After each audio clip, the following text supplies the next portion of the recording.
네, 그런가 하면 이란이 쏜 미사일은 나토 회원국인 튀르키예로도 날아갔습니다. 이렇게 전선이 확대되면서 교민과 관광객들의 안전 역시 우려됩니다. 두바이 현지를 연결하겠습니다.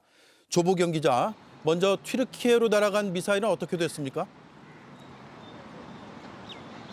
네, 이란 남부 해안에서 약 200km 떨어진 아랍에미리트 두바이에 나와 있습니다. 이란이 발사한 미사일은 이곳과 인근 걸프국뿐만 아니라 북대서양 조약기구 나토 회원국인 튀르키예로도 향했습니다. 튀르키예 정부는 탄도미사일이 이라크와 시리아를 거쳐서 튀르키예 영공으로 향했지만 동부 지중해에 배치된 나토 방공 시스템에 의해서 격추됐다고 밝혔습니다. 요격용 미사일 잔해가 튀르키예 남부 지역에 떨어졌지만 사상자는 없다고도 했습니다. 하지만 이란군이 노린 곳이 튀르키예 남부 군 기지라는 분석도 있어서 사태가 예사롭지 않습니다. 미군과 튀르키예군이 함께 사용하는 기지인데 미군이 오랫동안 핵무기를 배치해 놓은 곳이기 때문입니다. 지난 2일에는 키프로스에 있는 영국 공군기지 경납고가 드론 공격을 받은 바 있는데요. 나토 집단방위 조항에 따라서 나토 차원의 이란 대응 공격으로 이어지는 건 아닌지 우려가 커지고 있습니다. 다만 이란군은 튀르키예를 향해서 미사일은 쏜 적이 없다고 강하게 부인했습니다. 네, 영공 폐쇄로 발이 묶인 한국인들은 어떻게 됐습니까? 상황이 좀 나아졌습니까? 네, 3일 전부터 아랍에미리트 국적사들이 부분적인 운항을 시작해서 유럽 국가들이나 대만, 싱가포르, 베트남을 경유해서 인천으로 들어가는 한국인 관광객들이 나오고 있습니다. 지금까지 한국인 관광객 114명이 경유편을 이용해서 두바이를 빠져나간 걸로 파악이 되고 있습니다. 다만 인천 직항편은 아직 재개가 되지 않았는데요. 그래서 관련 정보를 공유하는 카카오톡 방에서는 무조건 경유해서 가라, 또 대만행을 샀다, 하노이행은 열려 있다 이런 말들이 오갑니다. 한국 대신 인근 국가로 먼저 들어가는 전략을 세우는 겁니다. 인접국 오만으로 육로 이동해서 비행기를 타는 사람들도 있다고 앞서 전해드렸는데요. 함께 택시를 타거나 또 개별적으로 국경으로 향하는 등 오만을 통한 귀국 역시 이어지고 있습니다. 오만은 비행기가 뜨니 오만으로 와라. 그래서 오만으로 오는 방법을 저한테 알려주시더라고요. 네, 그런데 다만 어린 아이나 노인이 있는 가족은 이런 경유 또한 여의치 않아서 어려움을 겪고 있는 상황입니다. 예, 정부가 전세기를 투입할 수 있다라는 얘기를 하고 있죠. 그렇습니다. 정부는 이곳 아랍에미리트 등에서 발이 묶인 국민의 귀국 지원을 위해서 전세기 투입 등을 검토하고 있다고 밝혔습니다. 다만 당국과 협의 등 아직 거쳐야 할 절차들이 남아 있습니다. 상황이 길어지면 전세기까지 보내는 방안을 검토하고 있다. 이 정도의 단계인 건데요. 이곳 두바이와 또 육로 이동이 이어지고 있는 오만에 정부 합동 신속 대응팀 6명도 파견합니다. 네, 잘 들었습니다. 지금까지 두바이에서 조보경 기자가 전해드렸습니다. 트럼프 대통령이 이란의 차기 지도자는 누구든 죽게 될 것이라고 주장했습니다. 이스라엘도 전쟁의 목표가 이란 정권 교체라고 분명히 했습니다. 단순히 핵무기 제거가 아니라 정권의 뿌리를 뽑겠다는 겁니다. 결국 전쟁은 최소 몇 주가 이어지는 장기전 국면으로 접어들고 있습니다. 이선화 기자입니다. 이스라엘군이 이번 전쟁의 최종 목표를 공개했습니다. 이란의 핵시설 파괴를 넘어 1979년 이후 이란을 지배해온 신정체제와 그 핵심 무력인 혁명수비대의 완전한 해체입니다. 이를 위해 이스라엘은 이른바 3단계 작전을 공식화했습니다. 공습 첫날 수뇌부를 제거한 참수작전이 1단계, 미사일 기지를 무력화한 2단계를 지나 이제는 정권의 생존 기반을 무너뜨리는 3단계 국면입니다. 이스라엘은 몇 주 동안 이어질 대규모 공격을 준비 중이라며 단기전이 아닌 끝을 보는 전쟁임을 선언했습니다. 이런 이스라엘의 행보는 트럼프 대통령의 날선 발언과 궤를 같이 하고 있습니다. 트럼프 대통령은 차기 지도부가 누가 되든 죽음을 맞이할 것이라고 하며 이번 이란 공습이 성공적으로 이뤄지고 있다고 자평했습니다. We're doing very well on the war front, to put it mildly, I would say. Somebody said on a scale of 10, where would you rate it? I said about a 15.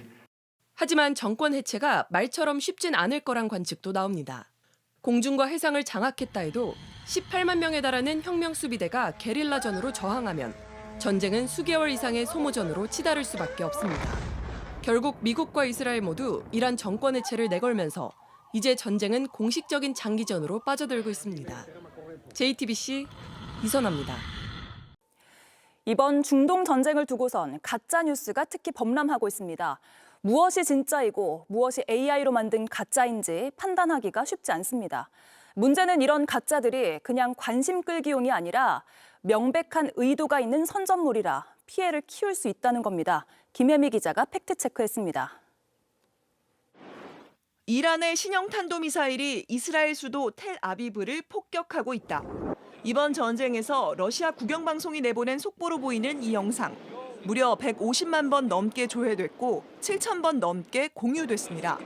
하지만 사실이 아닙니다. 지난해 6월 1로 이란의 로켓 공격에 대응해 이스라엘군 방공 시스템이 작동한 장면입니다.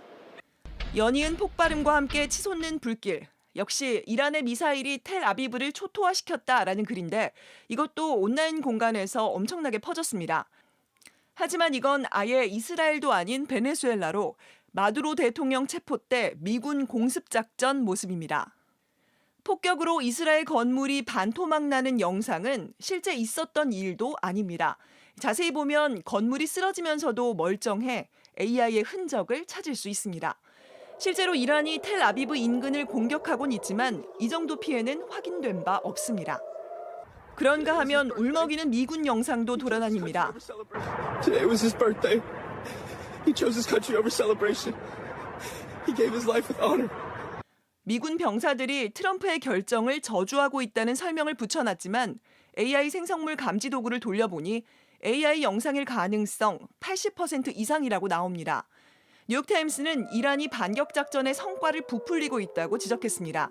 가짜 뉴스로 혼선을 주고 있다는 건데 전쟁에서 거짓 여론전은 민간인은 물론 전선에선 군인들의 판단도 흐리게 해 피해를 키울 수 있습니다. 팩트체크 김혜미입니다. 전쟁으로 안전자산에 대한 관심이 높아지면서 온라인으로 금을 사는 소비자도 늘고 있습니다.